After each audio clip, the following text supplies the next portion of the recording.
साथियों, आज भारत तेजी से विकसित होने के लक्ष्य की तरफ आगे बढ़ रहा है, लेकिन इस समय भारत कई विराट चुनौतियों का मुकाबला भी कर रहा है। प्राइम मिनिस्टर मोदी ने भी हाल फिलहाल वार्निंग दी है कि आप तेल कम खर्च करें, जितना हो सके घर से बाहर कम जाएं।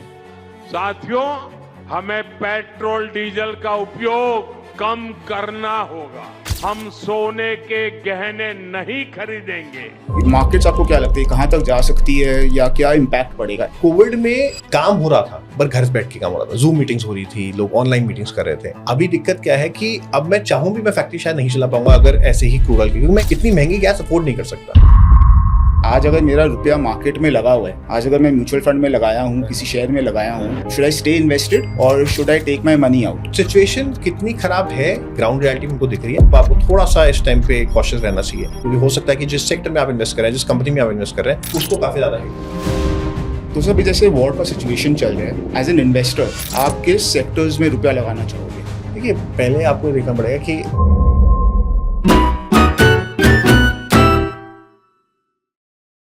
So today mind your business में हम बात करेंगे स्टॉक मार्केट्स के बारे में, इन्वेस्टमेंट्स के बारे में, और एक आम इंडियन आज जो इकोनॉमी की जो सिचुएशन है, जो दुनिया भर में जो सिचुएशन है, इस परिस्थिति में, इस सिचुएशन में एक नॉर्मल इंडियन को, एक लेमैन को कैसे और कहाँ इन्वेस्ट करना चाहिए। और इस विषय पे, इस टॉपिक पे बात करने के लिए आज हमारे साथ हैं मिस्टर अभिषेक दुआ। He is the owner of A Square Capital and an investor himself. He's also an advisor and has a cult following amongst youngsters and gives advice to them as well कि कहाँ invest करें, कब invest करें, कैसे invest करें। And इसी विषय पे आज बात करने के लिए as I told mister Abhishek हैं। So Abhishek, welcome. Thank you, thanks for calling me. So आपका मतलब एक जनरल मेरे को व्यू पॉइंट बोल दीजिए कि what is your outlook towards the Indian economy in general, कि अभी जो दुनिया भर में जो हो रही है, there is this US Iran war going on, Ukraine Russia, India Pakistan थोड़े दिन पहले हुआ था, यहाँ पर Cambodia Thailand is going on, then there is Greenland, Cuba, Mexico yet to come, right? तो इतने सारी चीज़ें हो रही है दुनिया भर में, तो what is your outlook going forward? See, the best part is that India is never involved. Majorly, we never invaded any country. The only problem right now we are facing is the crude oil. जब भी world में ये महामारी होती है तो हमारा देश बेसिकली कहीं ना कहीं क्रूड ऑयल से परेशान रहता है, because we are a heavy importer. एक 150 करोड़ की आबादी है और सबसे बड़ी दिक्कत है क्रूड ऑयल की। अब आज के टाइम पे बहुत लोग बोलते हैं कि AI नहीं है इसलिए फॉरेन इन्वेस्टर्स सेल कर रहे हैं, बट इंडिया में कभी भी वी वर नेवर इनोवेटर्स। हमने कभी भी कुछ इन्वेंट किया ही नहीं है। We have always been a service industry. हमारी इकोनॉमी अगर आप पिछले 30 साल से देखेंगे तो हमारी economy was majorly driven by IT companies and we were already giving services to US clients. So आज हम बोले कि हमने AI में कुछ इन्वेंट नहीं किया या हमने पहले भी नहीं किया था, हमने 20 साल 30 साल भी नहीं किया था, हमने कुछ किया नहीं था एक्चुअली। तो we have been a service country and today also we are giving service. The only problem right now we are facing is the shortage of crude oil. जब भी कोई भी वॉर होगा, एंड स्पेशली मिडिल ईस्ट में, because middle east is a hub for all the oil, तो दिक्कत आएगी, specially India को। बट सर वो दिक्कत तो सर दुनिया भर में सभी को आएगी कि इंडिया को ज़्यादा आएगी? नहीं, सबको आएगी, बट हम बिल्कुल भी प्रोड्यूस नहीं करते, हमारा मैक्सिमम। बिकॉज सर मैं सोशल मीडिया में देख रहा था कि ये जो क्रूड ऑयल की जो कमी है, जो किल्लत है, आई थिंक थाईलैंड में ऑलरेडी बहुत मारामारी चल रही है। पाकिस्तान में तो कुछ बोलने का ही नहीं है, मतलब that goes without saying. And I think there are various countries around the world which have put limits on the amount of petrol and diesel that you can buy, right? And I think India hasn't yet done that. And India का जो भी population है around 150 crore, for a country as big as 150 crore, and yet not having to put in those sanctions, आपको लगता है कि government कुछ सही कर रही है या और भी कुछ कर सकती है? देखिए, गवर्नमेंट के पास सही बताऊं तो इस टाइम तो I was reading an article that we are facing heavy losses, the oil companies are facing heavy losses and they are bearing all the losses right now and they are not passing it on to the end users. तो आने वाले time में जैसे अभी hike हुआ है, आने वाले टाइम में भी हाइक करना पड़ेगा, मजबूरन हाइक करना पड़ेगा। करेक्ट। हमारे पास ऑयल रिजर्व्स हमेशा रहते थे 45 डेज 2 मंथ्स के, तो हमारे पास रिजर्व्स है भी, and we always have an option to go to Russia as well. But हम रशिया से अभी, क्योंकि रशिया हमारे को आज भी डिस्काउंट पे देने के लिए रेडी है, but because of the US sanctions we try to avoid not to get deal with not to deal with Russia. But overall देखेंगे तो पूरे global scenarios are not that great, और India being such a big country and हमारी population इतनी ज़्यादा है, and the way we were moving towards industrialisation, make in India जितना तेजी से ग्रो होगा तो हमारे को ऑयल की ज़रूरत पड़ेगी। अब होता क्या है, अब महंगी गैस और महंगा ऑयल से हम सर्वाइव नहीं कर पाएंगे, factories will shut down, eventually it will shut down, that's the problem. So we want specially कि ये वॉर जितनी जल्दी एंड हो जाए, क्योंकि देखिए प्रॉब्लम चाइना के लिए भी, China is also very heavy important, but right now जिस पॉइंट पे हम हैं, we are moving towards make in India, we are moving towards industrialisation, so we need more oil, we need more gas and at a cheap rate. तो sir अभी prime minister Modi ने भी हाल फिलहाल warning दी है सभी देशवासियों को कि आप तेल कम खर्च करें, जितना हो सके घर से बाहर कम जाएं, कम ट्रैवल करें, फॉरेक्स को बचाएं, राइट, जो भी चीज़ें इंपोर्ट होती है वो सब चीज़ अपने कम खरीदें, फर्टिलाइजर्स कम खरीदे, etcetera etcetera, right. And then he again reiterated that in Netherlands, जब उन्होंने स्पीच दिया था कि अगर ये युद्ध बंद नहीं हुआ और अगर बहुत जल्दी कुछ चेंज नहीं हुआ तो पिछले कई दशकों की जो मेहनत है, जो प्रोग्रेस है, जो हमने की है, वो खराब हो जाएगी, बिल्कुल, या काफ़ी लोग गरीबी में वापस चले जाएंगे। तो क्या आपको लगता है कि what is the possibility of that happening, and do you think we should take this seriously? देखिए मोदी जी ने बोला था सीरियसली तो लेना पड़ेगा, एंड ये बात मोदी जी की नहीं है, it is in front of everyone. ये दिक्कत है, हमको दिख रहा है कि ऑयल के रेट्स बढ़ रहे हैं। आज से 3 महीने पहले $60 पर बैरल था, अब अगर आप देखेंगे एकदम से 110 हो चुका है, अब $110 पर बैरल हो जाएगा, तो इट्स नॉट ईजी, क्योंकि हर $10 पे जैसे $10 इंक्रीज होता है रेट का, तो हमारा जो इम्पोर्ट बिल है दैट गोज बेसिकली हमारा $13 बिलियन से $14 बिलियन हमारा रेट पड़ जाता है। सो ये जो हमारे जो फॉरेन रिजर्व खराब हो रहे हैं, तो basically that's the biggest problem, and we can not even avoid it. हम बिना क्रूड ऑयल के हमारा काम भी नहीं होगा। तो मोदी जी ने जो बोला है बात बिल्कुल ठीक है कि वी शुड यूज़ बेसिकली जितना हम कम यूज़ कर पाए, जितना हम गोल्ड को इम्पोर्ट, क्योंकि गोल्ड का इम्पोर्ट देखेंगे हमारा very heavy import. Last year हमने $72 बिलियन का इम्पोर्ट किया था गोल्ड में, और अगर मैं क्रूड ऑयल की बात करूँ तो तकरीबन $150 बिलियन का हमने क्रूड ऑयल इम्पोर्ट किया है। So that's a huge billing. ये हमारे जो हम बेसिकली हम डॉलर्स में इसको पे करते हैं, तो दैट्स द पॉइंट। हमारा बहुत तेज़ी से हमारा रुपी भी वीक हो रहा है, तो हमारे को दोनों तरफ से मार पड़ रही है। हमारा रुपी भी वीक हो रहा है और हम क्रूड ऑयल भी हमारा एक्सपेंसिव हो रहा है। जहाँ पे हम पहले 60 पे लेते थे, अब हम 120 पे भी ले रहे हैं, एंड वही जो हमारा 85 रुपीज़ था हमारा 95 हो गया। तो दोनों तरफ से हमारे को प्रॉब्लम आ रही है। तो इसमें ये फिर शेयर मार्केट्स में कैसे रिफ्लेक्ट करेगा ये गोइंग फॉरवर्ड? आज अगर मोदी जी की प्रोफेसी सही हो जाती है तो मार्केट्स आपको क्या लगता है कहाँ तक जा सकती है, या क्या इम्पैक्ट पड़ेगा, एंड किस सेक्टर्स में इम्पैक्ट पड़ेगा ज़्यादा, एंड कौन से सेक्टर्स थोड़े आइसोलेटेड है या थोड़े इंसुलेटेड है जिसमें ज़्यादा उतना फ़र्क पड़ेगा नहीं? देखिए, स्टॉक मार्केट की बात करी जाए, एज अ होल की बात करी जाए, मार्केट की निफ्टी की बात करी जाए, तो Nifty has not done that well in last 2 years। हमने देखा है निफ्टी में कोई रिटर्न्स नहीं आए हैं, एंड उसका भी एक रीज़न है, क्योंकि निफ्टी में अगर निफ्टी का जो आप स्ट्रक्चर देखेंगे, स्ट्रक्चर थोड़ा सा बहुत पुराना स्ट्रक्चर है। उसमें मेजरली IT कंपनीज हैं, फाइनेंशियल कंपनीज हैं। IT companies are not doing that well, in fact pre covid levels पे आ गई हैं सारी की सारी कंपनी। तो निफ्टी को अगर आप देखेंगे तो निफ्टी से आपको कभी भी अब आप एग्जैक्टली मार्केट में क्या हो रहा है नहीं कर पाएंगे, because even in the US markets there is selling happening in Accenture, right? It is 50% down अगर वहाँ की भी देखेंगे। अब प्रॉब्लम क्या है कि अभी मोदी जी ने प्रॉब्लम्स बताई, पर साथ में सॉल्यूशंस भी बताई हैं। उन्होंने ये भी कहा कि आप EV की टूवर्ड्स मूव करिए, तो हम देख सकते हैं EV सेक्टर आने वाले टाइम में अच्छा कर सकता है। अब EV अपने आप एक इकोसिस्टम है, बसेस से लेके बैटरी सिस्टम से लेके chemical companies which provide electric chemicals, EV chemicals जो प्रोवाइड करती हैं, तो we can look into that. Chemical companies are now reviving as well, we can say that अभी भी है, and EV sector should do well, renewable sector should certainly do well, because जहाँ पे हम replacement crude oil को हम लेके चल सकते हैं, जहाँ पे हम सोलर से बिजली ले सकते हैं, हम विंड से ले सकते हैं, तो we would definitely go for it। तो आप देखेंगे आने वाले टाइम में renewable sector should do well, EV should definitely do well। Eight the same time हमको अब मेक इन इंडिया करना है, बट अगर क्रूड ऑयल की दिक्कत रहेगी तो आप देखेंगे आने वाले टाइम में आप देखेंगे गैस की शॉर्टेज, क्योंकि गैस की दिक्कत हमेशा रहेगी।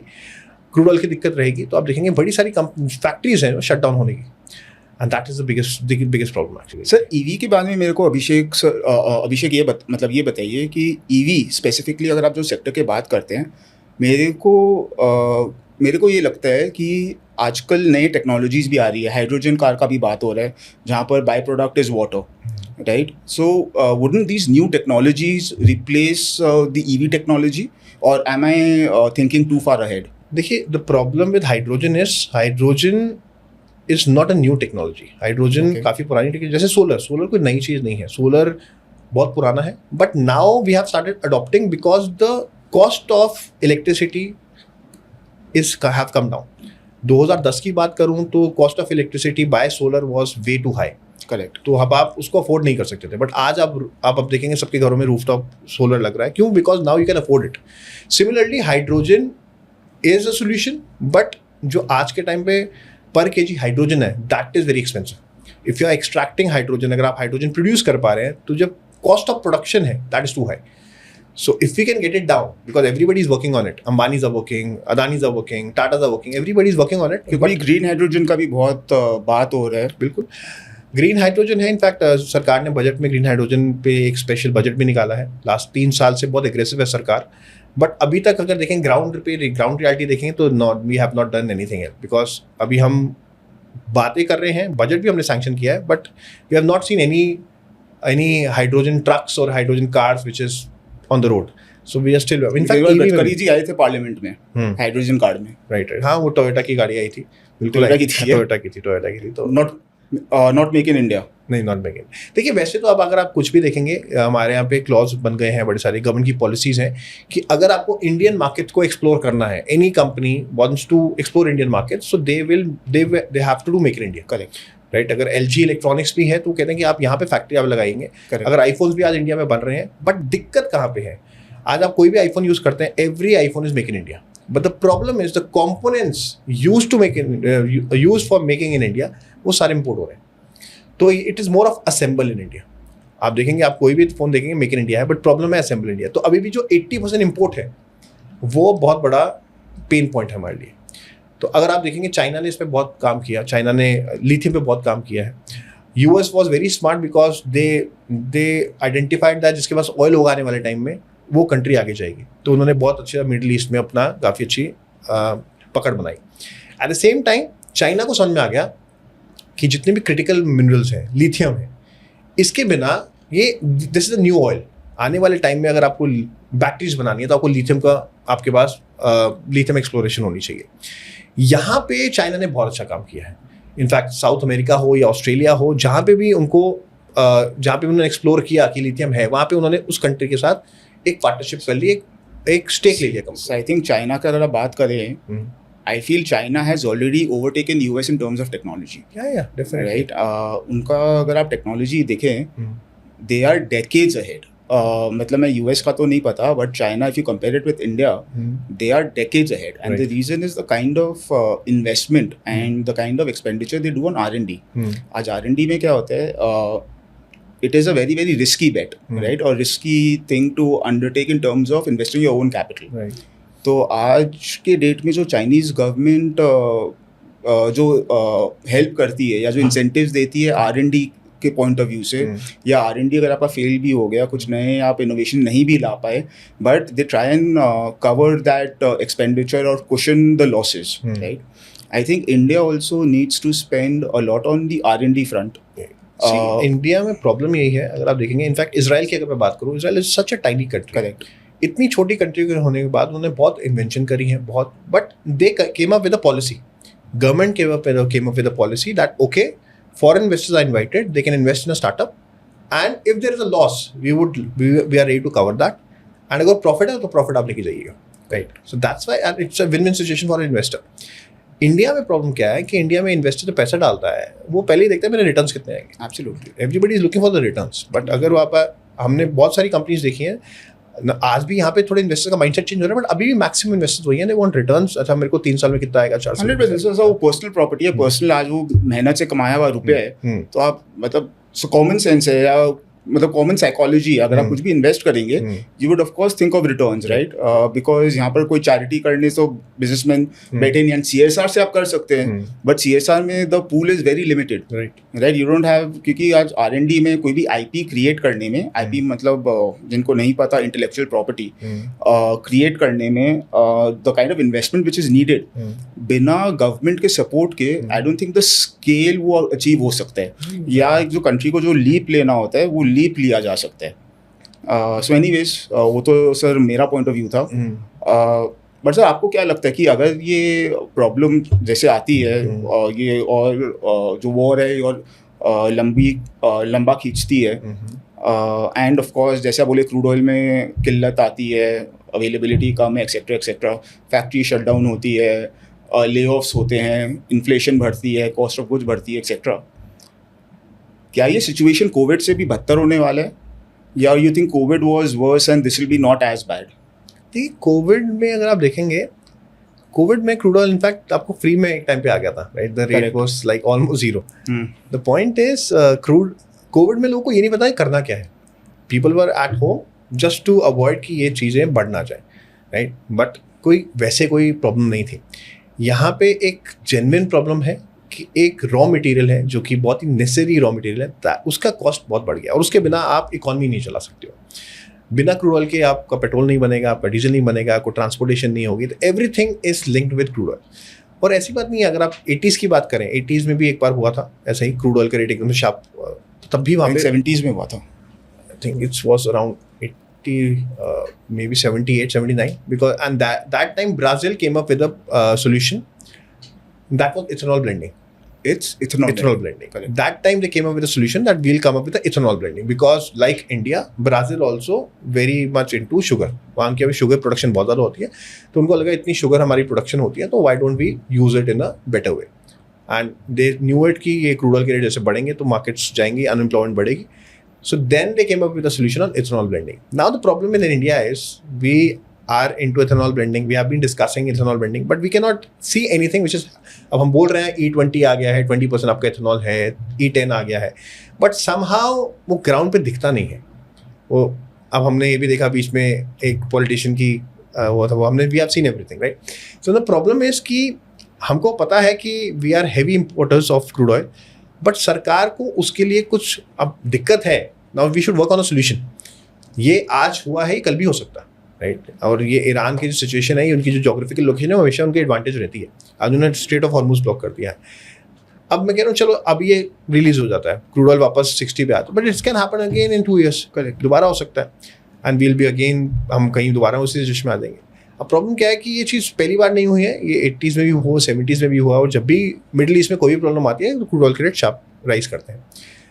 नाउ इट्स हाई टाइम कि अब हमको एक सोल्यूशन निकालना पड़ेगा। जैसे हमने 2022 में जब रशिया यूक्रेन वॉर हुआ था, देन सरकार ने डिसाइड किया था कि अब हम मेक इन इंडिया करेंगे, मेक इन इंडिया डिफेंस करेंगे, आत्मनिर्भर डिफेंस करेंगे। एंड उसके बाद हमने कहा डिफेंस स्टॉक्स ने काफ़ी अच्छी परफॉर्मेंस दी, एंड अब मेक इन इंडिया हम देख पा रहे हैं, and people are buying Indian products as well, defence products. Similarly this problem can again come in 2 years और 3 years, बिकॉज कहीं ना कहीं आप उनके मर्सी पे रहते हैं। जब आप मिडल ईस्ट कंट्रीज की, रशिया से हमारे को लेने नहीं दिया जाता और वहाँ पे हम मर्सी पे हैं, तो कहीं ना कहीं we have to come up with a solution जहाँ पे हम क्रूड ऑयल की रिप्लेसमेंट कहीं ला पाए, इलेक्ट्रिसिटी ज़्यादा से रिन्यूएबल कर पाए, क्योंकि हमारा जो रीजन है, हमारे यहाँ सनलाइट बहुत अच्छी आती है, तो सोलर को can be a very good replacement. At the same time अगर हम क्रूड ऑयल की replacement like hydrogen, if we can get a good breakthrough in that, then that can be a game changer. So problems तो हम जितनी भी discuss कर लें, solution यही है कि हाँ, we need a alternative of crude oil. So जो अपॉर्चुनिटी आएगा या जो परिस्थिति आएगी वो कोविड से ख़राब रहेंगी कि कोविड ज़्यादा ख़राब था? एंड एज अ लेमैन, आज अगर मेरा रुपया मार्केट में लगा हुआ है, आज अगर मैं म्यूचुअल फंड में लगाया हूँ, किसी शेयर में लगाया हूँ, शुड आई स्टे इन्वेस्टेड और should I take my money out? देखिए पॉइंट ये है कि I always say that whenever there is a crisis situation, you should not be fully invested. आप इतना करिए कि ठीक है, अगर मार्केट और नीचे जाता है तो you should have some money to average it out. अब प्रॉब्लम क्या है, कोविड में काम हो रहा था, पर घर से बैठ के काम हो रहा था, जूम मीटिंग्स हो रही थी, लोग ऑनलाइन मीटिंग्स कर रहे थे। अभी दिक्कत क्या है कि अब मैं चाहूँ भी मैं फैक्ट्री शायद नहीं चला पाऊंगा अगर ऐसे ही क्रूड ऑयल की, क्योंकि मैं इतनी महंगी गैस अफोर्ड नहीं कर सकता, इतना महंगा क्रूड ऑयल अफोर्ड नहीं कर पाऊंगा। क्योंकि मेरे को पास ऑन करना पड़ेगा अपने कस्टमर्स पे। आज हर जगह आपको गैस भी चाहिए, क्रूड ऑयल भी चाहिए, तो that's the problem. So situation कितनी खराब है ग्राउंड रियलिटी में हमको दिख रही है, बट अब इस सिचुएशन से भी हमारे को सरकार ही बाहर लेके आएगी। अब हो सकता है कि कल अगर बहुत सिचुएशन खराब होगी तो government will announce that okay for the next 1 year हम टैक्सेस कम कर रहे हैं, राइट, या हम FIS की टैक्सेस कम कर रहे हैं। They have to do it because money flow तो I चाहिए। think they've already announced. Bonds पे उन्होंने अभी अनाउंस नहीं किया। बॉन्ड्स नहीं, they've announced आपका ECLGS for all MSMEs, जहाँ पर they are giving them a loan. I think जो आपका जनवरी, फरवरी, मार्च Q4 2026 में जितना आपका maximum utilised working capital loan था, उसका 20% you are eligible to get loan which would be entirely covered by the government of India. Okay. Right? तो उसका जो गारंटी है, उसका जो security है, would be given by the government of India.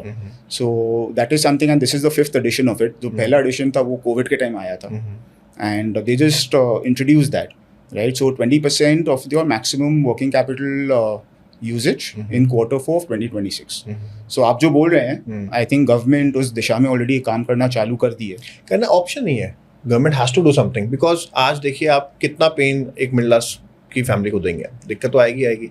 अगर आपका क्रूड ऑयल, अगर आपका पेट्रोल महंगा हो रहा है, सब कुछ गुड्स महंगे हो रहे हैं, तो प्रॉब्लम तो आने वाली है। अब अगर आप बोले कि मैं सब कुछ बेच के स्टॉक मार्केट से निकाल लेता हूँ, ठीक है, that's always an option, but the problem is कि मार्केट्स यहीं पर यूटर्न लेता है कई बार कि there will be some announcement coming from the government and they have to do it. हो सकता है ट्रंप एक स्टेटमेंट दे दे कि हमने वॉर खत्म कर दिया है। जैसे एक स्टेटमेंट आई कि वॉर खत्म हो गया, स्टेट ऑफ हॉर्मुज़ ब्लॉक नहीं है, अब एकदम से आप देखेंगे मार्केट में एकदम से बाउंस बैक आएगा। बट वो तो सेंटिमेंटल बाउंस बैक आएगा ना, क्योंकि फंडामेंटली ऑन ग्राउंड चेंज होने में काफ़ी टाइम लगेगा। जो इंफ्रास्ट्रक्चर जो नुकसान ऑलरेडी जिसको हो चुका है, जो इंफ्रास्ट्रक्चर ऑलरेडी डिस्ट्रक्ट हो चुका है, बट वो प्राइसिंग हो जाता है। अगर आप वो देखेंगे, अगर कोविड में भी अगर देखेंगे, जब बाउंस बैक आया था तो बाउंस बैक ने फिर आपको मौका नहीं दिया था एंट्री करने का, तो वो प्राइसिंग हो जाता है। कल अगर ट्रंप बोलता है कि वॉर अब नहीं होगा, तो कहीं ना कहीं वो प्राइसिंग पहले ही मार्केट काफ़ी डाउन हो चुकी है, मार्केट ने पहले ही काफ़ी करेक्शन ले चुकी है। तो whatever is a situation it has been priced in, but आने वाले टाइम में जो फ्यूचर में है वो ये देखना पड़ेगा कि ये चीज़ें सिचुएशन कब ठीक होती हैं। अब प्रॉब्लम ये है कि ईरान और इजराइल के वॉर में हमेशा ही दिक्कत रही है, because Iran wants to wipe out Israel and Israel always wants to stand against Iran, तो ये हमेशा रहेगा ही रहेगा। अब उनकी जब वो कहते हैं कि हमको पहले हमारा न्यूक्लियर का पूरा इन्रिचमेंट फारा वापस करिए, तो दैट्स द प्रॉब्लम, एंड जब तक वो क्लैरिटी नहीं आएगी वो चीज़ कभी भी चीज़ नहीं हो पाएगी। तो सर अपने एक नॉर्मल लेमैन की तरह सोचते हैं, मिडिल क्लास आदमी की तरह, तो आज अगर मेरे को आज मेरा SIP चल रहा है, हर महीने मैं कुछ ना कुछ मार्केट में रुपया लगा रहा हूँ, एंड मेरा फिक्स SIP जा रहा है, should I continue putting in that SIP or should I wait now and discontinue that SIP and wait? SIP is always a good option because when the market is low and then you are buying, that's a good option actually. आज मुझे कम दाम पे NAV मिल रहा है। आज अगर if the market is all time high and if I'm buying, if I'm investing, so मेरे returns उतने अच्छे नहीं आएंगे। मेरे रिटर्न्स तभी अच्छे आएंगे जब मार्केट बिल्कुल डाउन था तब मैंने इन्वेस्ट किया, और फिर मैंने पैसा, जब उसका रिकवरी हुई तब पैसा बना। तो SIP शुड, मैंने आई वुड से कि आपको कभी रोकना नहीं चाहिए SIP, और इनफैक्ट जितना मार्केट गिरे आपको उल्टा अपना SIP बढ़ा भी सकते हैं, क्योंकि जब वो रिकवरी आएगी तब आपका पैसा बहुत अच्छा बनेगा। हाँ, ये हो सकता है कि स्टॉक मार्केट अगर आप डायरेक्ट इन्वेस्टमेंट्स करते हैं, राइट, तब आपको थोड़ा सा इस टाइम पे कॉशियस रहना चाहिए, क्योंकि हो सकता है कि जिस सेक्टर में आप इन्वेस्ट कर रहे हैं, जिस कंपनी में आप इन्वेस्ट कर रहे हैं, उसको काफ़ी ज़्यादा हिट हो, राइट।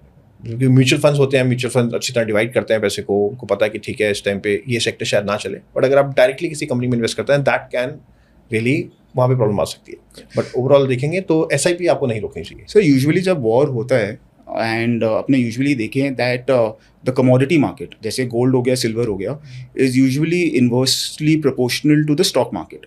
तो स्टॉक मार्केट अगर ऊपर जाता है तो गोल्ड एंड सिल्वर नीचे आता है, एंड अगर स्टॉक मार्केट नीचे जाती है तो गोल्ड और सिल्वर बढ़ती है।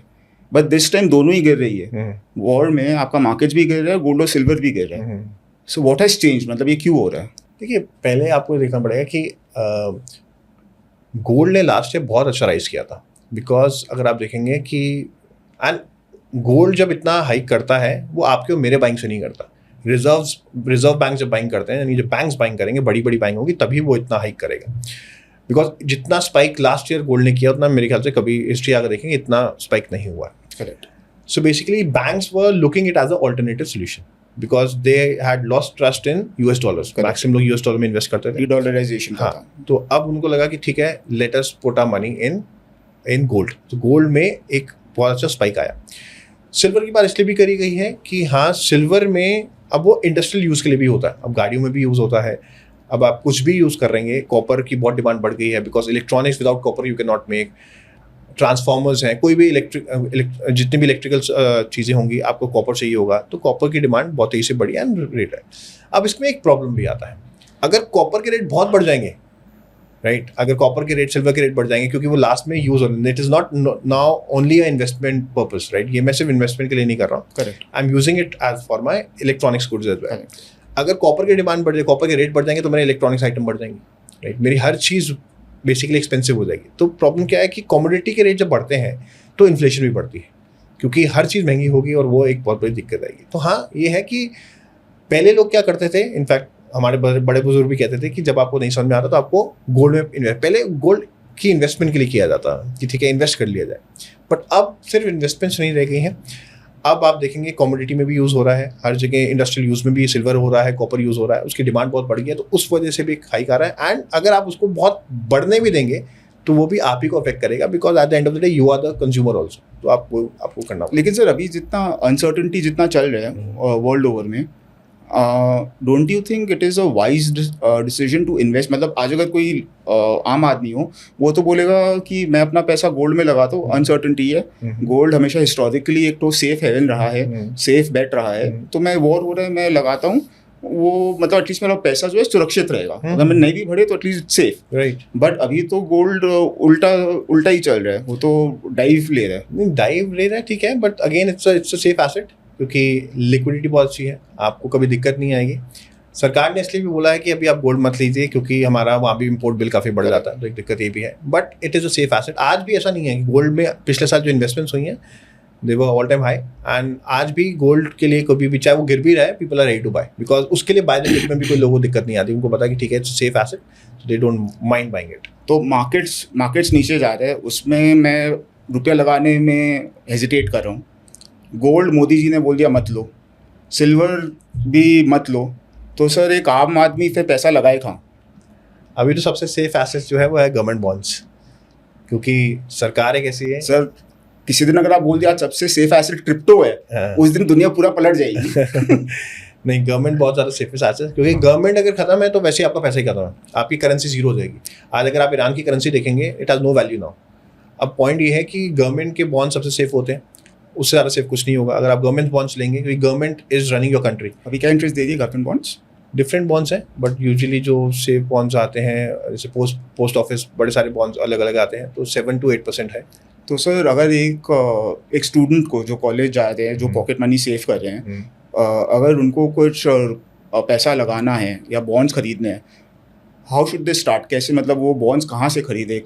What is the first step they should take? कोई अकाउंट खोलना पड़ता है, कोई KYC करनी होती है, कहाँ जाए, वो क्या करे? नहीं, तो बॉन्ड्स के लिए बेसिकली आप बहुत सारी वेबसाइट्स भी आ गई हैं, but at the same time आप जो आपका लोकल ब्रोकर है, फॉर एग्जांपल आप एंजल वन, ICICI डायरेक्ट, इसमें भी आपको बॉन्ड्स की ऑप्शन मिलती है, यू कैन डायरेक्टली बाय। आपने जब अकाउंट खोल लिया तो KYC आपका हो चुका है, उसके बाद अगर आप चाहते हैं तो आप बाय। भी बहुत सारे हैं लोग आज के टाइम में बॉन्ड्स की टूवर्ड्स शिफ्ट कर रहे हैं। In fact I always say that if you have made very good money in stock market in a short span of time, make sure that you book some profits and park that money in bonds, so that कि आपको एक steady return आते हैं, and make sure कि वो government bonds हो।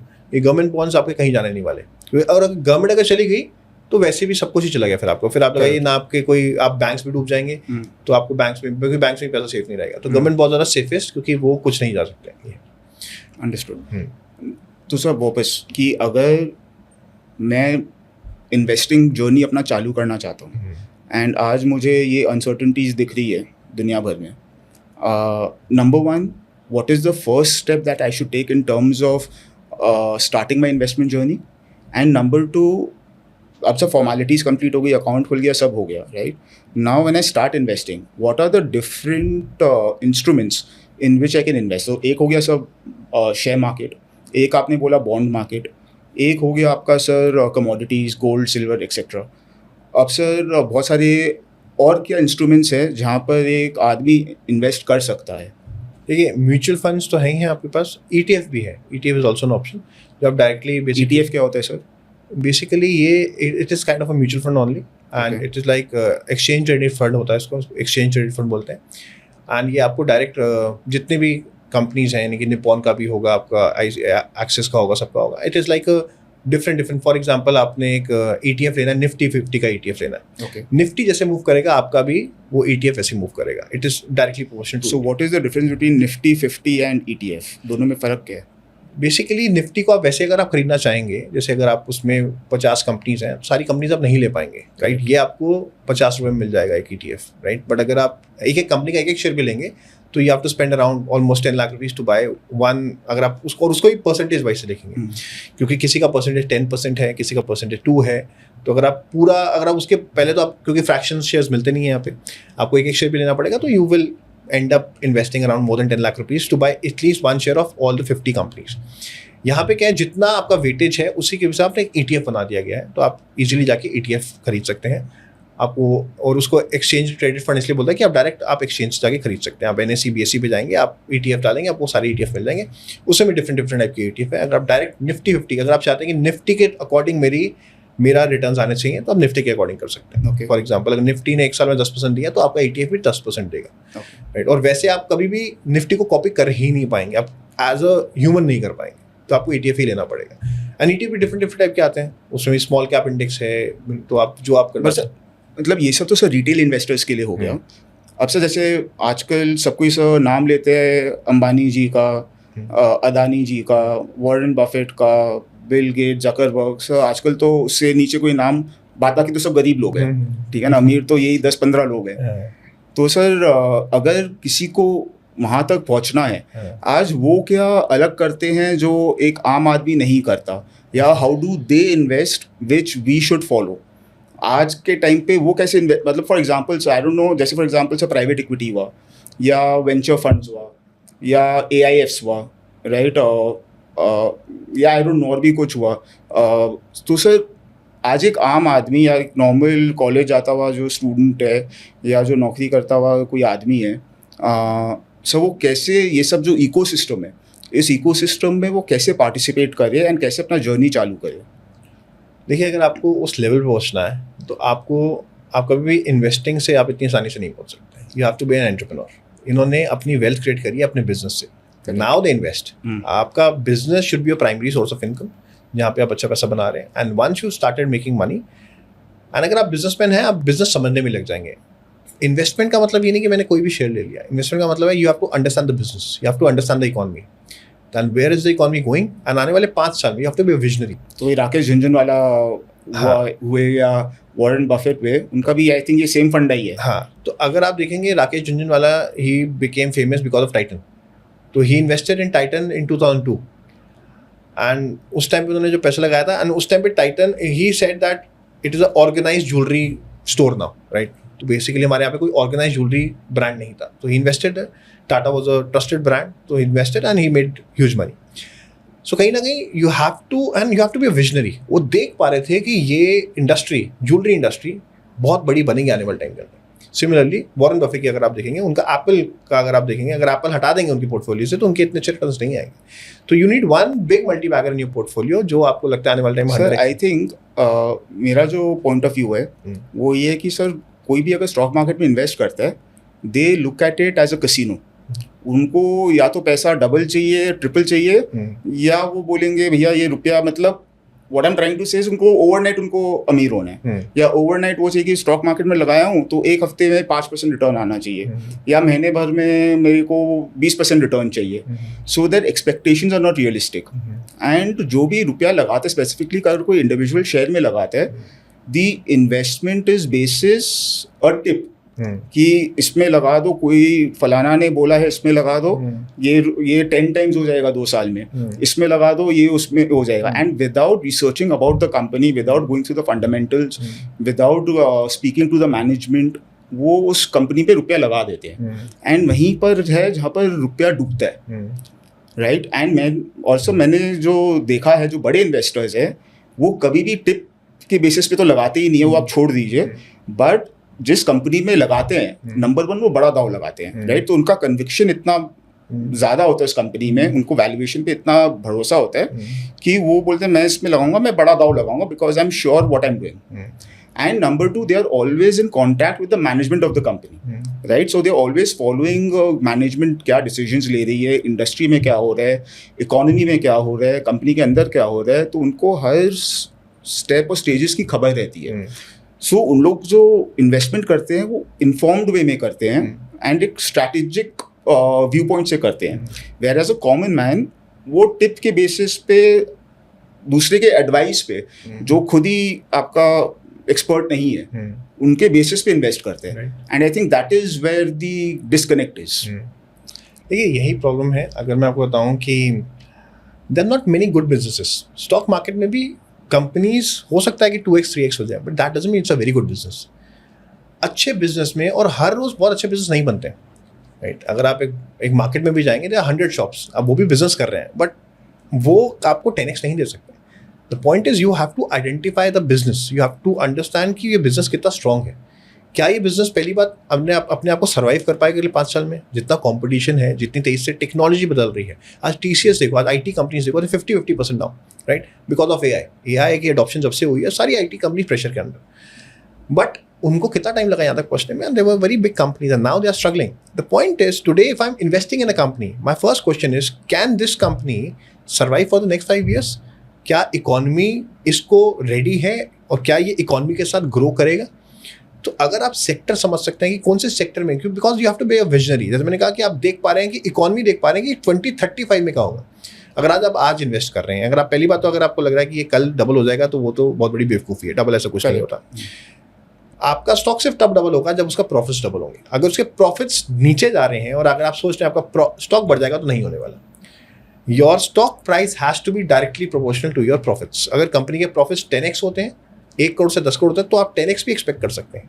But आपको समझना है कि क्या ये इस बिजनेस में इतना पोटेंशियल है कि ये 10 गुना हो सकता है. ऐसा क्या ये कर रहा है और क्या इसके अंदर ऐसा एज है कि अपने कॉम्पिटिटर्स को भी पीछे रख दें. सो पहली बात, there are many companies which have done, like Zomato की बात करते हैं, they have done very well. Listing के बाद भी अच्छे रिटर्न्स दिए, बट लिस्टिंग से पहले कितने लोगों ने जो स्टार्टअप में इन्वेस्ट किया था. But you can not replicate that model now. It's a one of its kind. Uber, ओला की बात करते हैं. Uber किसने सोचा था? 10 साल में उन्होंने इतना बड़ा मार्केट शेयर ले लिया. ना anybody who wants to go anywhere, you just have to, it's a click button. उसने एक ऐप खोली और हो गया. आप एंजल वन वगैरह क्या है, मुझे आज भी याद है. I first opened my account ICICI direct में मैंने अकाउंट खोला था and I had to pay them. मैंने 300 रुपये दिए थे अपना अकाउंट खुलवाने के लिए. एंड आज के टाइम पे मेरे 4 अकाउंट से सब कुछ फ्री में होता है. एंड कितनी अडॉप्शन बढ़ गई है, अब ऑनलाइन लोगों को करने लगी. तो बेसिकली टेक्नोलॉजी बदल रही है, चेंजेस आ रहे हैं. तो जब तक लोगों को बेसिकली अगर लोग सोच रहे हैं कि डबल हो जाएगा पैसा ऐसे, बट हाँ अगर बिजनेस डबल हो रहा है, बिजनेस के प्रॉफिट्स 10x हो रहे हैं, तो आपका 10x भी हो जाएगा. अच्छा सर, आप अकाउंट खोले ICICI डायरेक्ट से, तब मेरे को याद आया आपका सर एक बेटा भी है. कितना बड़ा हो गया? E7. तो सर उसके नाम पे आप कुछ इन्वेस्टमेंट करते हैं? लेकिन बेसिकली अभी तो यानी कि आई एम इन्वेस्टिंग, अब वही है, लास्ट में उसी के पास जाएगा जितना भी. वो अलग बात है. लेकिन is there any structured plan कि आप, क्योंकि सर आजकल सर कॉन्सेप्ट चला है कि ये सब जो लिफाफे मिलते हैं बच्चे को, वो यूजुअली अलग से वो अलमारी में रख देती है, राइट? और वो अलमारी में पड़े रहते हैं, राइट? तो अगर उसको कहीं इन्वेस्ट करना हो किसी बच्चे के नाम पे, या कैसे, या सर उसको ग्रोथ करना हो, तो वो कैसे करे? देखिए I am a firm believer of equity. तो मैं तो आज भी, क्योंकि मेरे पास बड़े सारे प्लान्स आते हैं, यूलिप प्लान्स आते हैं, चाइल्ड प्लान्स आते हैं, और बड़े सारे प्लान्स हैं जो 8% आपको कमिट करते हैं कि जब तक उसकी एजुकेशन होगी आप ये कर पाएंगे. बट मैं आज भी बोलता हूँ कि अगर आप म्यूचुअल फंड्स, अगर आपको समझ आ रहा है कोई अच्छी कंपनी का, स्मॉल कैप फंड्स का, तो over the course of 15 years वो आपको बड़े अच्छे रिटर्न दे जाएगा. तो मैं तो आज भी कहता हूँ कि अगर आप स्मॉल कैप में इन्वेस्टमेंट्स करेंगे over the next of 15 years, कोई भी अच्छा एक्सेस है, HDFC है, ICICI स्मॉल कैप फंड है, तो अगर आप करेंगे. तो इसका फिर इसका प्रोसेस क्या होता है? So you go to any online broker, you create an account. So account बच्चे के नाम पे होता है कि माँ बाप? हाँ, बच्चे के नाम पे हो जाता है, पर आपको गार्डियनशिप के अंदर होगा वो सारा. Okay. And will that be reflected in your file also? या राइट. ओके, सब कुछ होगा ना, आप गार्डियन रहेंगे, और उसके क्योंकि डायरेक्ट नहीं हो पाएगा because he is not 18, but हाँ अकाउंट आप खोल सकते हैं. एंड जब वो 18 होगा तो उसको ऑटोमेटिक मिल जाता है कि, यानी ऑब्वियसली हमको वो फॉर्मेलिटीज होंगी कुछ, वो करना पड़ेगा, बट हाँ it will be given to him actually. तो लोग फर्दर स्टडीज़ के लिए, किसी को अगर इंटरनेशनल स्टडीज़ में जाना है, यानी 18 के बाद तो आप ये कर सकते हैं। सो मैं एक जन को देख रहा था, I think he must be in class 7 और 8, राइट। तो हर बच्चे के पास मोबाइल होते हैं, राइट। तो सब कोई गेम खेलता है, ये करता है। सर ये जो बच्चा था ये अपने फ़ोन पे ना वो मनी कंट्रोल का अकाउंट यूज़ कर रहा था। अच्छा। एंड मनी कंट्रोल में अपना पोर्टफोलियो देख रहा था कितना प्लस या माइनस हो रहा है, राइट। तो वो डेली उठते हैं, वो देखते हैं पापा आज 500 प्लस हो गया, पापा 1000 प्लस हो गया। सो आजकल बहुत अवेयरनेस भी आ रही है, जितना इंफॉर्मेशन स्प्रेड हो रहा है एंड जितना अवेयरनेस स्प्रेड हो रहा है, I think kids are also becoming very very financially intelligent and they also want to be a part of this ecosystem from a very young age. देखिए, first of all I am तो not very big believer of giving a phone to a 7 or 8, right. वो तो देना ही नहीं चाहिए किसी को भी। बच्चा है, मैं तो अपने बेटे को आज भी फोन नहीं देता हूँ। आजकल तो एक फोन देना भी है तो वो जो स्मार्टफोन नहीं है वो दो, सिर्फ फोन करने के लिए, राइट। तो मैं तो फोन नहीं देता हूँ एंड आई डोंट बिलीव कि इतनी छोटी उम्र में फोन देना चाहिए। बट हाँ, देखिए अवेयरनेस आ गई है, इन्फॉर्मेशन भी बहुत है, बट अभी भी मैं आपको बता रहा हूँ कि इन्वेस्टमेंट्स इतनी अच्छी लोग नहीं करते। अभी भी अगर आप सेबी का ट्रैक रिकॉर्ड देखेंगे, जो उनका डेटा आता है, उन्होंने कहा आज भी जो स्पेशली ऑप्शन ट्रेडर्स हैं जो फ्यूचर एंड ऑप्शन में ट्रेड करते हैं 93% लॉस में है, राइट। इवन अगर लास्ट ईयर का जो आपको लोगों का पोर्टफोलियो देखेंगे तो maximum portfolio in red, right. अगर इतनी इन्फॉर्मेशन है, मेरी फ्रेंड है, she is going to financial hardship. वो पिछले 2 साल से मेरे को बोल रही है कि मेरे को ट्रेडिंग करने and sir I have been pursuing her not to do trading. कि ट्रेडिंग मत करो, तुम इन्वेस्टमेंट करो, तुम और कुछ करो, आजकल 1000 तरह के काम है वो करो, ट्रेडिंग मत करो। और हमेशा वो मेरे को सामने तुम मेरे को डिस्करेज करते हो, तुम मेरे को ट्रेडिंग नहीं करने देते। आज पूरा दुनिया करती है। अब सर मैं कैसे समझाऊं उसको कि ट्रेडिंग में लॉस ही होती है, राइट। सर आप बोल दीजिए तो सर थोड़ा समझ जाइए। देखिए, ट्रेडिंग में ऐसा नहीं है, I will be very honest, trading आज के टाइम पे बहुत चेंज हो चुकी है। पहले में मैनुअल ट्रेडिंग होती थी, अब एल्गो ट्रेडिंग होती है। They are very smart investor जिन्होंने, उनके पास बड़े हाई स्पीड कंप्यूटर्स हैं जिनको within seconds they can trade. उनको पता है कहाँ सेलिंग करनी है, क्या बाइंग करना है।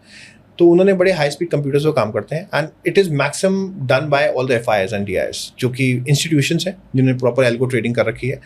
तो वो विद इन सेकेंड्स, जब तक आपको पता भी नहीं चलेगा, within seconds they will book the profits and they will be out of the market, right. So अगर आपको लग रहा है आप उनके साथ कम्पीट कर पाएंगे, नहीं कर पाएंगे, पॉसिबल नहीं है, राइट। आप मैनुअल जब तक डिसीजन लेंगे तब तक वो प्रॉफिट लेके निकल जाएंगे। एंड अगर आप देखेंगे, उन्होंने डेटा हर साल, इनफैक्ट जब भी आप अपना अकाउंट भी ओपन करते हैं, वो पहला एक डिस्क्लेमर आता है कि 93% FNO people are in losses. तो उसका मतलब ये है जो 7% जो प्रॉफिटेबल भी है, and that is not you and me, correct, that is all the institutions, absolutely. और अभी अगर आप लास्ट ईयर देखा था, एक न्यूज़ आई थी 33,000 करोड़ का, एक I don't remember the name, तो उन्होंने प्रॉफिट्स लिए लास्ट ईयर 3300 करोड़ के, राइट।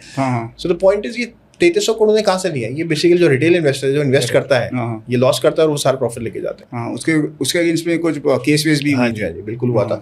तो अगर आप बहुत स्मार्ट हैं, स्पेशली अगर आप टेक देखिए, आपको चार्ट्स वगैरह आते होंगे, बट अगर आप टेक में savvy नहीं है, अगर आप बहुत अच्छे सॉफ्टवेयर नहीं बना पा रहे, because everything is software driven now, जब तक आप सोचेंगे वो प्रॉफिट्स बुक करके लोग चले भी जाएंगे। तो अगर आप टेक को अपनी ट्रेडिंग के साथ डिप्लॉय कर सकते हैं, तभी इसमें जाइएगा, और you have to be very smart. तो सर आज अगर एक नॉर्मल आदमी आज अगर ये एल्गो ट्रेडिंग करना चाहते हैं, is there a way that they can do it? See I would say कि पहले तो आपकी खुद की स्ट्रैटेजी होनी चाहिए and you have to test it. अगर आपको लगता है कि देखिए प्लेटफॉर्म्स आ चुके हैं, बड़े सारे प्लेटफॉर्म है, ट्रेडट्रॉन एक प्लेटफॉर्म है जो आपको एल्गो ट्रेडिंग, आप अपनी स्ट्रैटेजी बनाएंगे, they will make it the strategy for you. आप बोलेंगे मुझे ये चाहिए, तो वो आपको बना के दे देंगे, एंड देन आपको बैक टेस्ट भी कर सकते हैं कि वो कितना सक्सेसफुल है कि नहीं है। सो आज के टाइम पे देखिए पाइथन के थ्रू, इनफैक्ट बड़े सारे प्लेटफॉर्म है, रेडी टू प्लेटफॉर्म, जैसे अगर आप मैंने खुद बनाया था ट्रेडट्रॉन में, एक प्लेटफॉर्म ही है, एंड वहाँ पे बड़ी सारी स्ट्रैटेजीज हैं, आप किसी की यूज़ भी कर सकते हैं, अगर आप चाहें तो आप वो आपकी बना के भी दे देंगे। Okay, and then you can test it, back test कर सकते हैं आप, पहले पेपर ट्रेडिंग करके देख सकते हैं कि कितना सक्सेसफुल है, कितना सक्सेस रेट है। अगर समझ आता है तो आगे करिए, नहीं तो ठीक है उसको वहीं ड्रॉप करिए, because it's not that easy. इतना आसान नहीं है कि लोगों को लगता है कि मैं ट्रेडर बन जाऊँगा रातों रात, बट अभी भी मैक्सिमम इंस्टीट्यूशंस ये जो पैसे कमा रहे हैं, एंड बाकी थोड़ी मोड़ी ट्रेड्स अलग बात है। तो sir for a risk averse investor, I think जो बात करके आपसे लग रहा है that the best way to move forward is either through SIPs, mutual funds, और थ्रू, देखिए पहली बार अगर आपको एक्सपीरियंस नहीं है और अगर आप अपने पोर्टफोलियो को 50% डाउन नहीं देख सकते हैं, तब आपको स्टॉक्स में डायरेक्ट नहीं जाना चाहिए, because stock market is very volatile. अभी अब मैं TCS की बात कर रहा हूँ, लाइक 17 लाख करोड़ कंपनी आज 8 लाख करोड़ की कंपनी हो चुकी है, नहीं 10 lakh crore wiped out, 10 lakh crore, right, Infosys, सारी कंपनीज हैं। तो अब जिसने, और ये कंपनी ऐसी नहीं है, यहाँ पे हज़ारों करोड़ों की इन्वेस्टमेंट्स हैं, तो दैट इज़ वाइप्ड आउट। तो म्यूचुअल फंड में क्या आप अपने रिटर्न्स देख सकते हैं, बट आप देखिए कि अगर आपके खुद के पोर्टफोलियो में एक कंपनी 60% डाउन होती है तो नहीं, आप डाइजेस्ट नहीं कर पाते हैं। सो पहली बात, अगर आपको डायरेक्ट इक्विटी में इन्वेस्टमेंट करना है तो you should have a big heart, क्योंकि प्रॉब्लम आ जाती है कई बार एक और जैसे अभी सिचुएशन है, अब हो सकता है कल शायद मार्केट में बिल्कुल करेक्शन आ जाए, लोअर सर्किट भी लग सकता है, ऐसी भी सिचुएशन आ रही है। सो इनफैक्ट कोविड में हमने देखा है लोअर सर्किट मार्केट शुरू हुआ लोअर सर्किट से। तो यानी मतलब क्या है कि अगर हमको ये पता है कि हम अपने पोर्टफोलियो को 10, 20, 30% देख सकते हैं, तब आप करिए। म्यूचुअल फंड में क्या है, आप रेगुलर देखते नहीं है, right, and you have professionals who are handling your portfolio, so I think that is a better option if you are not very well aware about the markets, क्योंकि markets changes every day और हर 9:15 से 3:30 बजे कुछ भी हो सकता है, right. तो आपको हमेशा एक्टिव भी रहना है, कई बार रेगुलर कंपनीज के एनुअल रिपोर्ट्स पढ़नी है, प्रेजेंटेशन चेक करनी है कि the company you have invested, are they growing, what are they doing next, are they coming up with a new factory, are they coming up with a new product, so something, because this is a ever changing world. अब ये है कि आपको कुछ extra नहीं करना पड़ेगा। तो सर एक तो क्या जैसे रिस्क अवर्स जो अभी अपने बात करते, और वो क्या जो एक रिस्की इन्वेस्टर है जो रिस्क लेना चाहता है बट उसको अल्फा में रिटर्न्स चाहिए, तो आज जो रिस्क अवर्स इन्वेस्टर है और जो रिस्क टेकर है, जो रिस्क इन्वेस्टमेंट्स करना चाहते हैं, दोनों के स्ट्रैटेजी में या इन्वेस्टिंग इंस्ट्रूमेंट्स में क्या डिफरेंस रहेगा या क्या डिफरेंस रहना चाहिए? देखिए, मैं तो बोलूँगा कि अगर आप रिस्क नहीं लेना चाहते हैं तो go for mutual funds, bonds, these are safe assets. यानी देखिए म्यूचुअल फंड्स भी है, बट हाँ, अगर आप track record, gold also, gold is a safe asset, right, बिल्कुल सेफ है। बीच में ऐसा भी होता है कई बार 1-2 साल नहीं भी चलता, गोल्ड में है ऐसा, but overall gold has given very good returns and it's a safe asset. And अगर आप रिस्की इन्वेस्टर हैं तो मैं तो अभी बोलूँगा पहले आप सीखिए मार्केट को। मार्केट में डायरेक्ट इन्वेस्टमेंट देखिए, अगर वो रिस्की होगा तो सीखा हुआ होगा। हाँ, तो सीखा होगा तो रिस्की होगा। अगर रिस्की इन्वेस्टर हो तो तब तो small caps is best thing. Small caps में जो रिटर्न्स मिलेंगे वो आपको कभी भी लार्ज कैप्स और मिड कैप्स में नहीं मिलेंगे। तो स्मॉल कैप्स में मिलते हैं, but again you have to be very well aware what the companies business कितना स्ट्रॉन्ग है और बिजनेस आने वाले टाइम में कितना ग्रो कर पाएगा। बिकॉज रिटर्न जो, क्योंकि आज टाइटन में आप बोले कि राकेश झुंझुनवाला के पास जो टाइटन ने रिटर्न्स पिछले 20 साल में बना के दिए हैं वो आने वाले 20 साल में नहीं बनाएगा। करेक्ट। सो आज वो लार्ज कैप कंपनी आपको वैसे रिटर्न्स नहीं देगी। तो अगर आपको स्टॉक मार्केट में अल्फा ज़्यादा चाहिए, अगर आप रिस्क टेकर हैं तो small cap is the best thing. And if you are in the right sector at the right time, so then you can make huge money, and we have seen that. And what about funds? अलग-अलग fund भी होते हैं, तो उसमें भी participate करना चाहिए? Funds as in AIFs होते हैं, कैटेगरी 1, 2। देखिए AIF फंड में रिस्ट्रिक्शंस हैं, क्योंकि अगर आप AIF फंड में जाएंगे तो मिनिमम इन्वेस्टमेंट 1 CR। ओके। तो आप सीधा 1 करोड़ में आप जाएंगे, एंड दैट इज थोड़ा एंट्री बैरियर ज़्यादा हो जाता है। और अब सेबी की कुछ और भी गाइडलाइंस आ रही हैं कि आपकी नेटवर्थ इतनी होनी चाहिए, तो that is not very easy for every investor. तो अगर आप AIF फंड जाएंगे तो फिर आपको what about startup investing? Startup investment is good, but again it's risky as well. Very risky because आपको एक वहाँ का जो पोर्टफोलियो बिल्कुल अलग होता है. In fact, if you are investing in 50 startups, I have invested in few startups. I know many people who are investing in startups. So उनको पहले ही पता है कि मैं 50 कंपनी में इन्वेस्ट करूँगा, and out of which 48 will shut down, and they are aware 48 zero होगा, but जो 2 में पैसा बनेगा that will outgrow everything. वो कवर भी करेगा और मेरा अच्छा रिटर्न मिला देगा. तो स्टार्टअप भी देखिए रोज जोमेटो नहीं बनती है, रोज ऊबर नहीं बनती है. द पॉइंट इज, लोगों को लगता है कि मैंने स्टार्टअप में इन्वेस्ट कर लिया तो मैं करोड़पति बन जाऊंगा. बट इसमें एक और है, जैसे आपने बोला कि 50 में से 2 कंपनी बनती है, उसके लिए आपको 50 कंपनी में इन्वेस्ट भी करना पड़ेगा. राइट. आज लोग क्या करते हैं, 10 कंपनी में इन्वेस्ट करके सोचते हैं कि वो 2 कंपनी मिल जाए. राइट. तो वो 10 में से 2 नहीं मिलेगा, वो 50 में से 2 मिलेगा. तो वो आपको जो इन्वेस्टमेंट जर्नी है that should continue, right, for you to have that probability of finding the alphabet. Right. देखिए, अगर आपको जितना ज़्यादा, मैं आई ऑलवेज से दैट कि अगर आपको जितना ज़्यादा रिस्क लेना है तो उतना पोर्टफोलियो आपको ज़्यादा डाइवर्सिफिकेशन करनी पड़ेगी. अगर आपकी स्मॉल कैप्स हैं, मेरे को आप 1 करोड़ रुपये दोगे, मैं 1 करोड़ रुपये शायद लार्ज कैप कंपनी में लगा सकता हूँ, बट 1 करोड़ रुपये मैं स्मॉल कैप कंपनी में शायद नहीं लगा पाऊंगा. I would go for 10 lakh rupees in 10 companies. Right. तो जितना ज़्यादा रिस्क लोगे तो उतना आपको डाइवर्सिफाई करना पड़ेगा. और स्टार्टअप बहुत रिस्की होता है, तो यू हैव टू डाइवर्सिफाई मोर. यानी कि आप 50 स्टार्टअप्स में डालोगे तब जाके शायद 2 चलेंगी, और वो भी पता नहीं होगा. That's a question. तो सर, अभी जैसे वॉर का सिचुएशन चल रहा है, एज एन इन्वेस्टर आप किस सेक्टर्स में रुपया लगाना चाहोगे? ओके. सो देखिए, एक बात आपको समझनी पड़ेगी जो शायद लोग नहीं ध्यान रखते हैं, कि if we are not getting into a war that is also an advantage. Any war happening, अगर हम किसी भी वॉर में इन्वॉल्व होते हैं तो हमारी इकॉनमी 5 साल पीछे चली जाती है. करेक्ट. तो एक चीज़ जो बहुत अच्छी हुई है 2014 के बाद, दैट हमारे यहाँ पे टेरर अटैक उस समय नहीं हुए हैं. अगर आप 2014 से पहले जाएंगे तो पुणे की बेकरी में अटैक हमने देखा, दिल्ली में सरोजनी नगर में अटैक. सो एनी अटैक आपकी GDP 2 से 3 साल पीछे चली जाती है. सो तो ये आप देखिए कि डिफेंस पे हम बहुत पैसा लगा रहे हैं, और डिफेंस सेक्टर एक ऐसा सेक्टर है कि आने वाले टाइम में ग्रो करेगा. उसका रीज़न ये भी है because we are surrounded with all the naughty neighbours. यहाँ पे बांग्लादेश परेशान करता है, वो चाइना परेशान करता है, इधर पाकिस्तान परेशान करता है. तो ये हमारे LOC वगैरह बिल्कुल रहेगी. एट द सेम टाइम नीचे अगर आप देखेंगे तो we have Arabian sea, right. It's a very busy trading route. तो यहाँ पे हमारा नेवी बहुत स्ट्रॉन्ग होना चाहिए. तो डिफेंस सेक्टर एक ऐसा सेक्टर है जो कि आप इग्नोर नहीं कर सकते हो, even in the worst of the thing. कल हमारा बहुत डाउन भी चला जाएगा, तब भी आप लगाएंगे defence sector we'll always put in money, because वो डिफेंस सेक्टर हमारे लिए बहुत इंपॉर्टेंट है, right. And the one sector which is emerging, which should do well in India, is aerospace. Aerospace sector बहुत तेज़ी से ग्रो कर रहा है. इनफैक्ट अभी रिसेंटली मोदी जी ने इनॉग्रेशन करी है हैदराबाद में. लीप इंजन की MRO हमारे यहाँ सेटअप हुआ है हैदराबाद में. That's the biggest MRO facility in of the world. क्या होता है? Maintenance and repair. ओके. तो जितना भी एरोस्पेस का मेंटेनेंस रिपेयर होगा वो वहाँ पे होगा. लीप इंजन जो कमर्शियल एयरक्राफ्ट में लगते हैं, बोइंग में, आपके एयरबस में जो भी होता है, लीप इंजन होते हैं. लीप इंजन की जो MRO है वो हैदराबाद में शुरू हुई है. So all the companies which are into aerospace, they should do well. वो आने वाले टाइम में अच्छा करेंगे. एंड एक सेक्टर और है, that is space sector. Because defence can not move without space sector. Because जो सैटेलाइट्स हैं वो ट्रैक करेंगे कि अरेबियन सी में कौन आ रहा है, हमारी टेरिटरी में कौन घुस रहा है. अब अरेबियन सी में कोई चाइनीज शिप आती है तो it has to be track by space. तो space sector should do well, and defence sector will and space sector will go hand in hand.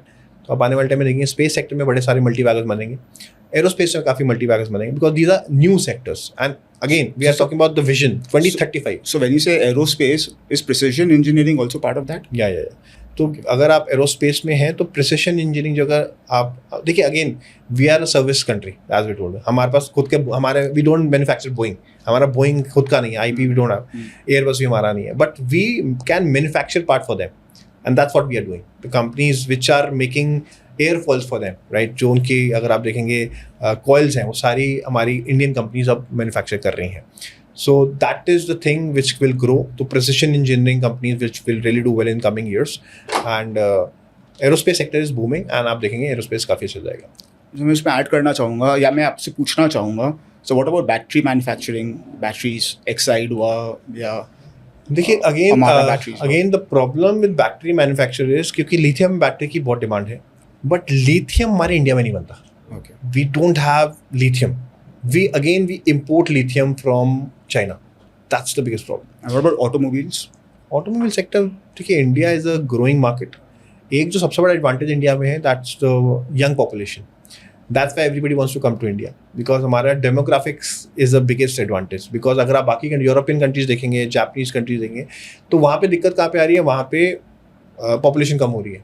And India में एक चीज़ है, यहाँ पे यंग पॉपुलेशन बहुत है. तो automobile sector of course should do well. Like specialty chemicals also, I'm very bullish. बिल्कुल specialty chemicals अच्छा करना चाहिए. हाँ, specialty chemicals was stuck since last 5 years. 2021 से बिल्कुल रैली नहीं आई. And the major reason was China. China is the biggest exporter of chemicals. And अब क्योंकि अब थोड़ा एडवांटेज आ रहा है इंडिया के पास, हमने रिस्ट्रिक्शंस लगाए हैं उनके इम्पोर्ट पे, एंड उनके यहाँ भी थोड़ी सी दिक्कत आई है. तो that's why now you will see, even if you will see this quarter results, all chemical companies are showing much better results, क्योंकि पिछले 4 साल से बिल्कुल डल रिजल्ट्स थे. So now we can see chemical company should do well. एंड जितना हमारे यहाँ पे मेक इन इंडिया ग्रो करेगा, जितना हमारे यहाँ पे आप लगाएंगे कि केमिकल्स की भी ज़रूरत पड़ेगी, जैसे कुछ भी होगी, without chemical you can not do anything. तो chemical companies eventually will do well, because chemicals हर जगह यूज होते हैं. आपको सेमीकंडक्टर में क्या आपका ओपिनियन है? आई थिंक सेमीकंडक्टर में जो लिस्टेड स्पेस में, I think Kaynes is there and Tata is of course. I think Tata electronics is not listed. It's not listed. So Tata you can not, but I think apart from Kaynes और कौन है, और कोई है? CG power. Correct. CG power is a very, and I think ये भी आपका तेजस भी है. Tejas networks is also. MTAR is there. Right. See the point is it's a big value chain semiconductors में. सेमीकंडक्टर में इंडिया ने आज तक, देखिए अगेन हम वहीं पर ही आ जाते हैं कि we have never invented anything, we have been always a service industry. हम लोगों के लिए सर्विस करते हैं, आज भी वही कर रहे हैं. आने वाले टाइम में केन्स टेक्नोलॉजी, सीजी पावर, हो सकता है आने वाले टाइम में बड़ा अच्छा करें, बट अभी भी हम इसमें पैकेजिंग में है. बिकॉज बॉटल नेक बहुत बड़ा आता है यहाँ पे. एक ही कंपनी है जो फोटोलिथोग्राफी मशीन देती है, क्योंकि फोटोलिथोग्राफी के बिना आप semiconductor ASML that is I think ASML के साथ अभी प्राइम मिनिस्टर का जो नेदरलैंड्स का जो दौरा था उसमें वो कुछ करके आए हैं agreement. I think Tata Electronics has had an agreement with ASML where they would be fast tracking the supply of the lithography machine. So I think उस पे भी काम चल रहा है. हाँ, तो Tata electronics is the only company right now which is getting into photolithography. Rest all are in packaging. That's the third phase of semiconductor. So आने वाले टाइम में आप देखेंगे सेमीकंडक्टर शुड आल्सो, अगेन हमारे को पता है कि हमारे को जितना इंपोर्ट कम करना है. एंड अगर आप देखेंगे हमारा सबसे बड़ा इंपोर्ट बिल अगर क्रूड ऑयल है, एक जो सरकार ने बहुत अच्छा डिसीजन लिया था that was make in India electronics. अगर हमने ये डिसीजन नहीं लिया होता तो मैं आपको बता रहा हूँ कि जो इंपोर्ट बिल क्रूड ऑयल का है उससे ज़्यादा हमारा इंपोर्ट बिल होता है इलेक्ट्रॉनिक्स का, because everybody uses electronics. Now we are a net exporter of electronics. But again यहाँ पे एक दिक्कत है, we are exporter but problem is we are importing the components. अभी नेट एक्सपोर्टर की Indian exporter? No. We are exporting now. iPhone सारे यहीं बनते हैं. But is our export more than our imports or? नहीं. See, the point is now overall export is because we are exporting iPhones as well. The problem is importing the components like cameras, right? तो जो उसका जो bill है वो भी काफी high है. And अगर if we start making components also in India, then we can do really well. But हाँ, सरकार ने एक बड़ा सा डिसीजन लिया था that we should do make in India. And उसकी वजह से हमारा बहुत बड़ा एक इम्पोर्ट बिल कम हो गया है, जो कि नहीं तो हमारा इम्पोर्ट बिल क्रूड ऑयल से ज़्यादा इलेक्ट्रॉनिक्स का. तो सर आजकल AI बहुत न्यूज़ में है एंड सर इंस्टाग्राम में तो reels is a favourite pass time for most people. तो सर अगर आप रील्स देखेंगे इसमें कई बार दिखाता है कि आज के जो जेनजीज है या यंगस्टर्स है across the world they trade using these LLM models, जैसे क्लाउड हो गया, जेमिनाई हो गया, ChatGPT हो गया. तो सर डू यू रिकमेंड कि ये सीखना चाहिए, एग्जीक्यूट करना चाहिए, ट्रेड करना AI LLMs के थ्रू, या what is your opinion on this? देखिए, मेरा ओपिनियन, मैंने पहले हमने ये बात कही थी कि maximum profitable traders have proper system. It is not about मैंने एक ट्रेड ले लिया सक्सेसफुल हो गया. There has to be proper system. अगर आपके पास एक सिस्टम है कि मैंने यहाँ पे ट्रेड लेनी है, इस पॉइंट पे लेना है, देन स्ट्रैटेजी, हाँ, then AI can define it. So there has to be a system, there has to be a process, there has to be a strategy. If you don't have it, कहीं ना कहीं आप randomly अगर आप जा रहे हैं, हो सकता है एक दो ट्रेड्स आपकी चले जाए. जैसे what is algo trading? Algo trading is a proper strategy. आपने एक स्ट्रैटेजी डिफाइन सर आज ये algo trading में और ये AI ट्रेडिंग में कोई डिफरेंस है या दोनों सेम चीज़ है? देखिए, algo trading बेसिकली कि एक सॉफ्टवेयर है जो मैंने उसको बता दिया है कि अगर इस पॉइंट पे ये स्टॉक जाएगा तो then take a trade for me, right? Because I have back tested it कि ये ऐसा जब आता है, जब भी ऐसा पैटर्न बनता है तो I basically make money. Usually it goes up, right? AI is a brain, right? And you have to train the brain. अब आपको उस ब्रेन को ट्रेन करना है कि मुझे ये चाहिए, अब आप मुझे बताओ कि आप क्या मुझे दे सकते हो. ट्रेनिंग यानी कि मेरे को अपनी स्ट्रैटेजी को बतानी पड़ेगी. This is my strategy, now you tell me the algo and then I will put this algo in my system and then I will trade, right? तो वो एक ब्रेन है. It's a brain. Then I have to train the brain कि भैया मुझे ये चीज़ चाहिए. because उनकी खुद की बड़ी, see it's a brain. वो आपको 50 स्ट्रैटेजी दे सकता है. करेक्ट. आप किस में कंफर्टेबल? आप बोलिए कि मैं ये करता हूँ, but I am not a coder, but I want to make a algo out of it. But I usually buy a company which is at this level. When the indicators, जब वो RSI इतना हो जाता है, जब MACD इतना हो जाता है, तब मैं लेता हूँ. तो अब आप मुझे इसको डिफाइन कर दो कि इसका एक पूरा एल्गो बना दो. So AI can make an algo for you, and then you can code it, and then you can start using it in a proper way. So that is it, because it is, वो तो random आपको 50 चीज़ें बता सकता है, but आपके लिए क्या fit बैठेगा वो आपको decide करना. Thank you for sharing your knowledge with us, spending time, taking out the time, right? And hopefully हमारे जो दर्शक है, हमारी जो audience है, वो इससे सीख पाए, इससे कुछ पैसे कमा पाए. बिल्कुल बिल्कुल. और wishing you all the best. Right, and I think if you keep learning, पैसे आ जाएंगी. I mean, that's a byproduct. Right. It is important to know the concepts. It is important to know what is actually happening around you. Right, how the world functions. So thank you so much. Thank you so much for sharing experiences. I hope you enjoyed it, and I hope you could learn a lot from this. Hope to see you again in the next episode. This is your host Rishi Agarwal, and you are watching Mind Your Business.